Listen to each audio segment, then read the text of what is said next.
Hello students, welcome back to Subs nursing tutorial. जैसे कि आप लोग यहाँ पर देख सकते हैं, Madhya Pradesh medical science university Jabalpur के द्वारा न्यू नोटिफिकेशन रिलीज़ कर दिया गया है 16 सितंबर 2021 को।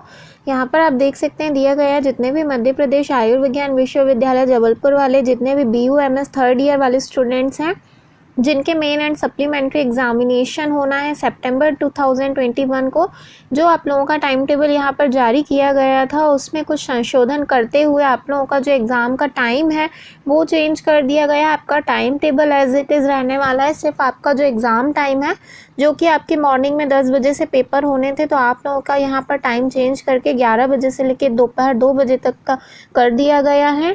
टेबल में भी देख सकते हैं जो कि आप लोगों का 28 अगस्त 2021 को रिलीज़ किया गया था। जितने भी BUMS थर्ड ईयर वाले स्टूडेंट्स हैं जिनका एग्ज़ाम 17 सितंबर 2021 से स्टार्ट हो रहे हैं, यहाँ पर आप लोगों का एग्ज़ाम का जो टाइम था वो मॉर्निंग में 10 बजे से लेकर 1 बजे तक का था।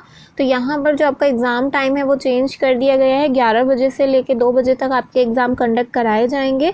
वीडियो पसंद आया हो तो प्लीज़ वीडियो को लाइक कर दीजिए, अपने फ्रेंड्स के साथ शेयर कीजिए, और यदि आपने हमारा चैनल सब्सक्राइब नहीं किया है तो प्लीज़ चैनल को सब्सक्राइब कर लीजिए। आपको हमारे चैनल पर मध्य प्रदेश मेडिकल साइंस यूनिवर्सिटी से रिलेटेड सारे नोटिफिकेशंस देखने को मिलते रहेंगे। Thank you.